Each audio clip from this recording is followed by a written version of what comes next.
우리 함께 나눌 하나님의 말씀은 구약 신명기 15장 7절에서 11절 말씀입니다.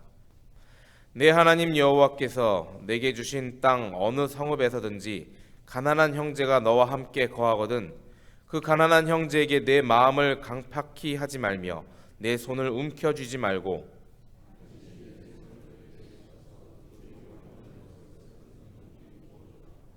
삼가 너는 마음에 악념을 품지 말라. 곧 이르기를 제7년 면제년이 가까웠다 하고 내 궁핍한 형제에게 악한 눈을 들고 아무것도 주지 아니하면 그가 너를 여호와께 호소하리니 내가 죄를 얻을 것이라.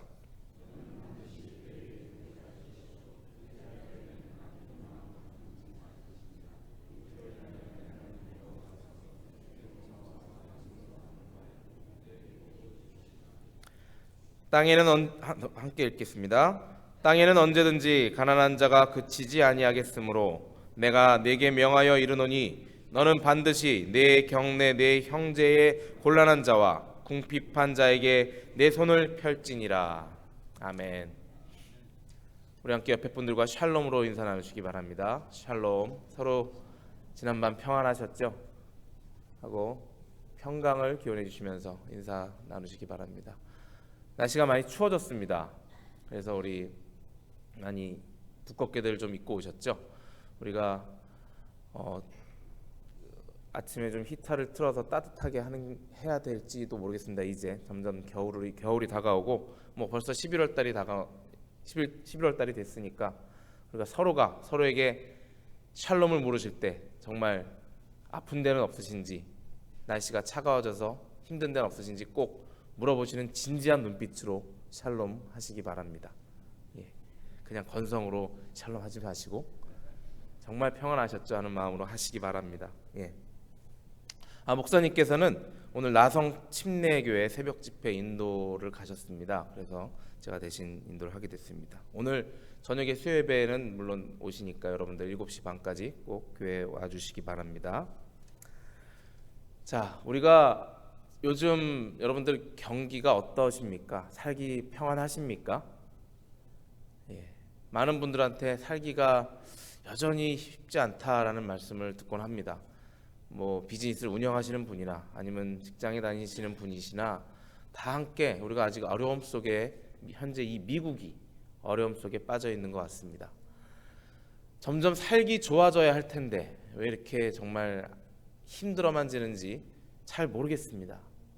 사실 공산주의 경제가 망했지 않습니까? 거의 공산주의는 망했다고 할 수가 있습니다. 큰 나라들이 다 망하고 그래서 이 자유주의 이 경제가 당연히 맞는 것으로 우리 알고 있는데 그것이 맞는 것이고 이것이 성경적이라면은 우리가 점점 살기가 좋아져야 되는데 왜 점점 힘이 들어질까? 그것이 우리한테 있는 큰 궁금점이 아닐 수 없습니다. 사실 이 경쟁 체제에 있는 자유주의 경제에서는 사실 돈 가진 자들이 더 많이 벌고 못 가진 자들이 조금 벌 수밖에 없는 그런 체제가 맞습니다. 그런데도 그러면 그런 관점에서 보면은 이 자유주의 경제가 참 오래 잘 버티고 있는 생각이 듭니다. 그래서 사회학자들은 자유주의 경제 이 체제가 여태까지 잘 이끌어져 나올 수 있었던 이유 중에 3가지를 고르라 그러면은 하나는 텍스를 잘 걷어서 그것을 공동 다시 분배를 하죠. 그래서 텍스를 열심히 내자라는 말도 하고 또 하나는 좀 아이러니하겠지만 노조가 있습니다. 각 회사마다 그 노동조합이 있죠. 그래서 그 연합체들이 약한 자들을 보호하기 때문에 그런 이 자유주의 경제 체제가 이어져 나가고 있다. 물론 우리 한국에서는 많이 그 노동 운동들 때문에 많이 힘들어하는 사람들도 많이 있지만 그런 분들 때문에 약한 자들이 이어져 나갈 수 있었다 하는 그러한 정도의 이유를 들고 있습니다. 그리고 또 한 가지는 제가 다음에 기억이 나면 말씀드리겠습니다. 제가 오늘 말씀드리려는 것이 무엇인지 아시겠죠? 우리가 약한 자를 돌보는 것, 가난한 자를 돌보는 것이 바로 하나님의 마음과 같다라는 말씀을 드리는 것입니다. 우리가 오늘 함께 본 신명기 15장 7절에서 11절 말씀에 우리가 지금 읽은 대로 하나님의 관심이 어디에 있는지 우리가 볼 수가 있습니다. 긍휼의 마음, 하나님께서 가난한 자들을 돌보시라고 이렇게 생명책에까지 기록을 해 놓으셨습니다. 그 옛날 구약 시대에도 하나님께서 이렇게 기록해 놓고 이것을 율법으로 정해 놓지 않으시면은 사람들이 그저 가진 자가 더 가지려고 하고 못 가진 자는 가지려고 해도 잘 못 갖게 되는 그러한 우리 자유주의 경제 체제를 하나님께서 아셨기 때문에 이렇게 법으로 정해 놓으신 것입니다. 이 법은 어떠한 법입니까? 이때는 출애굽해서 사람들이 이스라엘 사람들이 애굽에서 피난 생활을 막 지나와서 새로운 나라를 만들려고 하는 그때였습니다. 그때 이스라엘 백성에게 하나님께서 율법을 이렇게 주신 것인데 우리가 눈여겨볼 것이 제7년 면제년이 있다는 것이었습니다. 9절 말씀에 보면은 Year of Release라고 해갖고 우리가 모든 것을 사함을 받는 해, 7년 동안 그 사람이 빚이 있고 힘이 들게 누구의 노동을 해서 갚으면서 그 사람이 이제 종로를 타다가도 7년 만에 그 모든 빚을 탕감해주는 그런 법을 만들어 주신 것입니다. 왜냐하면 우리가 빚을 지고 살아갈 때 그것이 7년이 지난다고 해서 잘 해결이 되지 않는 것을 하나님께서 아셨기 때문입니다. 그래서 이러한 법을 기초로 현재 미국 법이 만들어졌는지 잘 모르겠지만 아마 그런 것 같습니다. 지금도 우리가 만약에 뱅크럽시를 하거나 그러면 7년 후에는 우리 크레딧이 정상으로 돌아오게 되는 그러한 참 감사한 법이 현재도 존재하게 되는 것입니다. 하나님께서는 이렇게 7년마다 너에게 빚진 자들을 풀어주라라는 그러한 법을 우리에게 주셨는데, 근데 그러한 것 때문에 7년째 되는 날 때에는 저 사람이 이제 7년째 되는 날이니까 내가 저 사람한테 더 꾸어줬다가는 내가 받지 못하겠다라는 그런 강팍한 마음이 생길 것을 아시고 또 그 말씀을 이렇게 하시죠. 7년째 그 구제년에 대해서 너희가 그 마음을 꽉 닫고 그 사람에게 쓸 것을 주지 않지 말고 그런 7년째가 되는 날이라도 너희의 마음을 펴서 그들에게 베풀 것을 베풀라, 이렇게 하나님의 명령으로 우리에게 하고 계십니다. 그러나 그렇게 하지 않으면은 반드시 그들이 여호와께 너희를 호소해서 너희가 그 죄값을 여호와께 치르게 된다라는 그 무시무시한 말씀을 저에게 주신 것입니다. 우리가 남에게 꿔주고 안 꿔주고는 우리 마음이에요. 우리 마음인데 하나님께서는 우리가 꿔줘야 할 사람이 있는데 그것을 꿔주지 않을 때 그 죄값을 너에게 묻겠다. 여호와의 법은 이렇습니다. 우리가 아무것도 하지 않고 가만히 있는 것을 죄악이라고 말씀하십니다. 당연히 사람으로서 해야 하는 일인데 어린아이가 걸어가다가 구덩이에 빠질 것을 뻔히 보면서 그것을 내가 바쁘니까 지나가는 것은 그것은 사회적으로 볼 때는 그것이 나에게 죄가 아니죠. 하지만 내가 해야 할 일을 놓아두고 누군가 하겠지 하면서 지나가 버리는 그 마음은 바로 하나님이 우리에게 물으실 죄값이라는 것입니다. 우리는 그러한 죄를 짓는 우를 범하지 않았으면 좋겠습니다. 이런 신명기에서 보여주는 이 규정 때문에 많은 사람들이 여지까지도 특히나 이스라엘 사람들이 많이 서로가 서로를 도우면서 살 수 있었던 것을 우리가 볼 수 있습니다. 그리고 마지막 11절에 보면은 땅에는 언제든지 가난한 자가 그치지 아니하겠다라고 말씀을 하십니다. 몇천 년이 지난 지금까지도 우리가 정말 천국과 같은 나라가 존재하지는 않습니다. 정말 천국과 같은 나라라면 모든 사람들이 괴로움 속에 있지 않고 즐거움 속에만 있어야 하는데 그러한 나라는, 그런 유토피아는 존재할 수가 없습니다. 성경에서도 말씀하고 계십니다. 아무리 사회복지가 잘된 나라, 사회복지가 가장 잘된 나라라고 조사해 보면 핀란드라는 나라가 나옵니다. 미국보다 굉장히 작은 나라고 버는 돈도 적지만 아무리 그런 핀란드라도 거지들은 꼭 있고 그 안에 힘들게 사는 사람들이 있게 된다는 것입니다. 핀란드라는 나라는 그럼 왜 사회복지 1위라는 명성을 얻게 되었습니까? 그 사람들은 세금을 무려 45% 이상을 나라에 낸다고 합니다. 그럼 그것을 가지고 그 나라에서 잘 분배해서 어려운 사람들을 잘 도와서 유치원부터 대학까지 무상교육으로 다 가르친다고 합니다. 그것을 내는 것을 못 견디는 사람은 그 나라에 있지 못하겠죠. 그것을 견딜 수 있는 사람, 많이 버는 사람이 많이 내서 더 큰 도움을 하게 만드는 그러한 제도가 그 나라를 사람들이 살기 좋은 평화로운 나라로 만들어준 것입니다.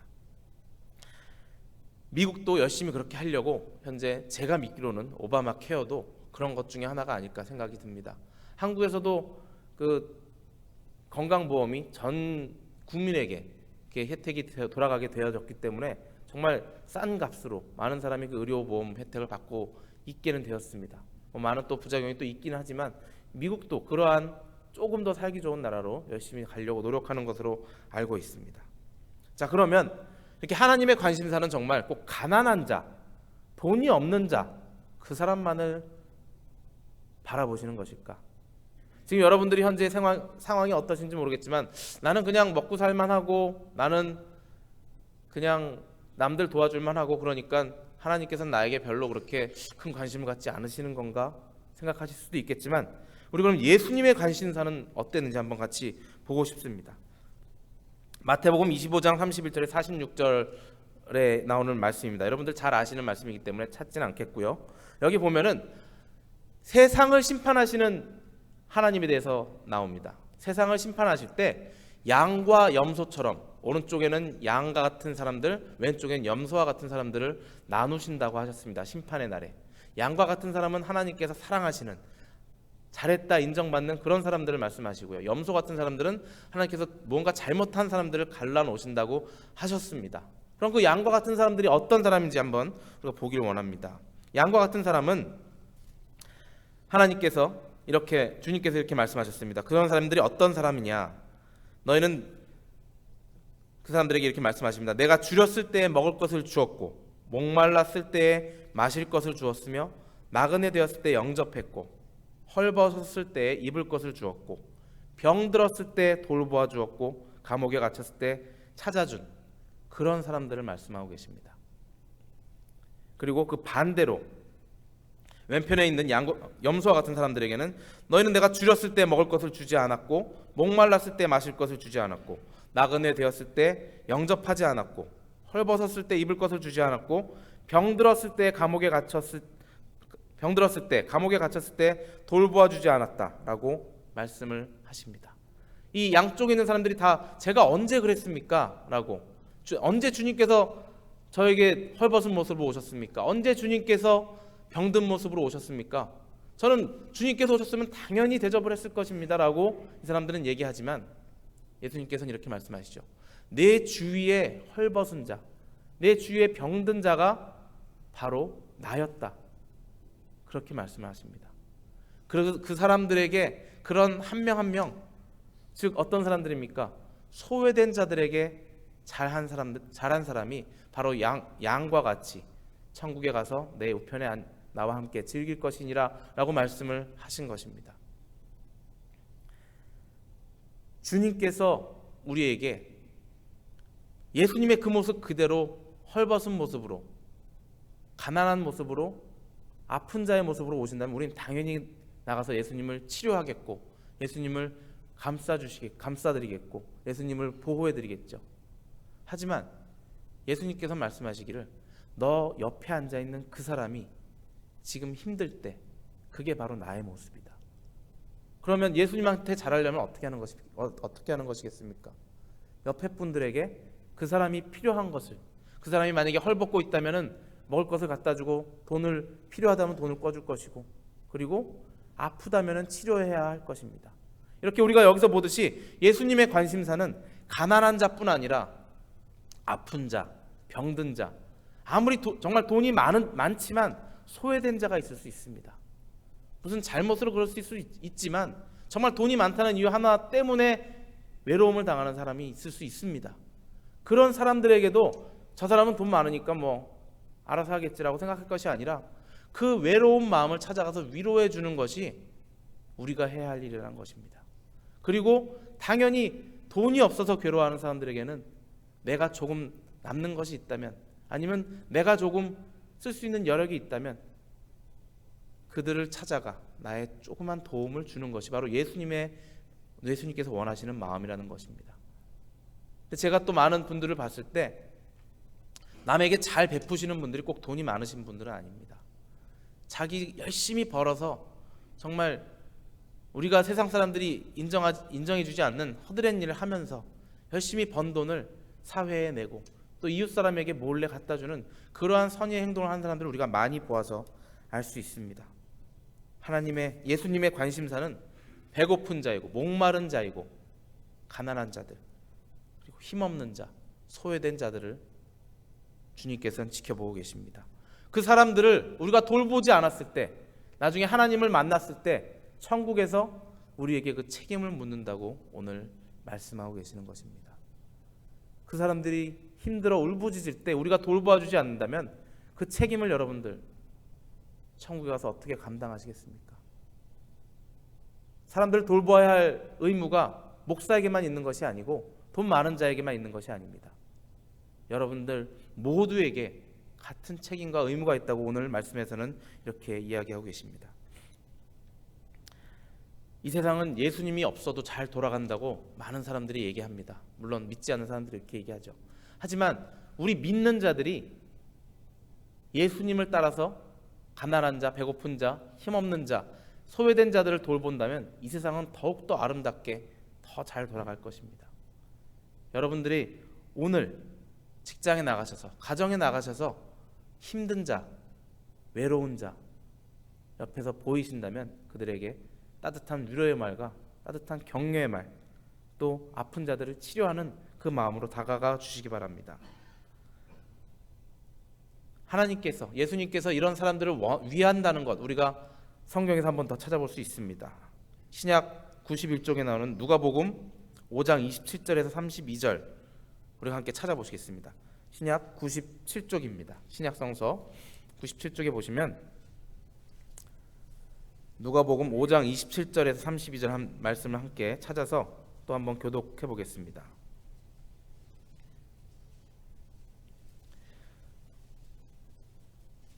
그 후에 나가사 레위라 하는 세리가 세관에 앉은 것을 보시고 나를 쫓으라 하시니, 레위가 예수를 위하여 자기 집에서 큰 잔치를 하니 세리와 다른 사람이 많이 함께 앉았는지라.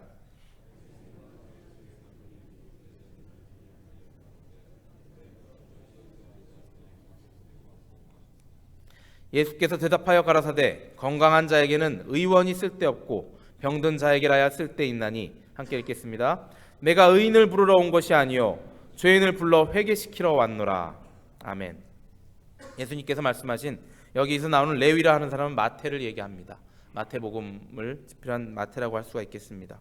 마태를 불러서 제자로 삼는 그 모습입니다. 그러고는 그 마태가 감사해서 그 자리에서 자기 집에서 예수님을 위한 연회 잔치를 베풀고 있을 때 바리새인들은 와서, 사람들은 와서, 그 당시에 세리는 완전한 죄인이었습니다. 사람들의 돈을 착취해서 로마에다가 바치는 그런 나쁜 일을 하는 사람이었기 때문에 죄인이라고 할 수 있는 사람인데, 그 죄인과 함께 어떻게 너의 제자들은 먹고 마시느냐 했을 때 주님께서 이렇게 단호하게 말씀하십니다. 건강한 사람에겐 내가 필요 없고 약한 자에게 내가 필요하고, 그래서 죄인들과 함께 있는 것이 당연하다라고 말씀하십니다. 그 당시에 죄인이라고 할 수 있었던 그 사람들, 물론 그 세리 마태가 돈이 많았을 것입니다. 하지만 그 돈은 많았지만 본인이 해결할 수 없는 그러한 죄악 때문에 괴로움에 빠져있는 외로운 사람이었을 것입니다. 그러한 자신의 직업 때문에, 하는 일 때문에 사람들이 인정해주지 못하는 그 외로움 속에 있을 때 주님께서는 찾아가셨습니다. 그리고 내가 이들을 위해 왔노라라고 말씀을 하십니다. 부자와 가난한 자를 나누신 게 아니십니다. 가난한 자를 돌보라고 하신 이유는 그들이 소외되었기 때문에, 약한 자이기 때문에 돌보라고 하신 것입니다. 소외된 자들, 주님께서 그들을 위해 왔다고 하셨습니다. 자, 그러면 그 주님을 따라 모인 우리 교회에는 어떤 사람들이 모여야 마땅한 것이겠습니까? 힘없고 약하고 죄 지은 자들이 모이는 것이 마땅한 것입니다. 여러분들 교회들 보면은 어떤 교회는 정말 돈 많은 사람들 많이 모여있는 교회가 있고, 어떤 교회는 학벌이 굉장히 높은 교회들만 모여있는, 그러면서 우리 교회 클래스가 좀 있어, 우리 교회 좀 있는 사람들만 모여, 그런 걸 자랑스럽게 여기고 다닙니다. 만약에 여러분들의 교회가, 우리 교회가 있는 사람, 좀 세상에서 인정받는 사람, 학벌 높은 사람들만 있는 교회라면은 그것은 주님을 쫓아 모인 교회가 되지 않습니다. 우리가 정말 주님이 원하시는 교회로 만들고 싶다면은 우리 주위에 힘없는 자, 가난한 자들이 옆에 있어야 그것이 당연한 것입니다. 물론 지금 제가 바로 전에 말씀드린 것처럼 돈 많은 자들도 소외된 자가 있을 수 있지만 더 객관적으로 힘없는 자, 돈 없는 자들이 더욱더 많이 힘이 없는 것이 이 세상의 현실입니다. 여러분들 주위에 그런 분이 계시다면은 왜 저런 사람이 이런 교회 다녀라는 그러한 불편한 마음 갖지 마시고 예수님이 오셨구나 생각하시면서 예수님 대하듯 그런 분들을 대해 주시기 바랍니다. 그런 사람들이 이 교회에 와서 평안한 마음, 이 사람들이 정말 나를 위해 주네. 세상에선 내가 보호받지 못하고 세상에서는 인정받지 못하는데 이 교회만 오면 왠지 마음이 편하고 이 교회만 오면 나는 정말 하나님의 사랑을 느낄 수 있어 라고 그들의 고백이 나올 때 여러분들은 그리스도를 닮은 성화된 삶을 살아가는 것입니다. 오늘의 삶에도 여러분들 주님을 닮아가셔서 소외된 자들을 돌아보시기 바랍니다. 혹은 돈이 많지만 소외된 자들, 외로움에 떠는 자들, 그런 자들도 찾아가시고 또 주위에 정말 돈이 없어서 한 끼를 해결하지 못하는 사람들도 찾아가시는 주님의 마음을 담는, 하나님의 마음을 담는 여러분들이 되시길 주님의 이름으로 축원합니다. 함께 기도하시겠습니다.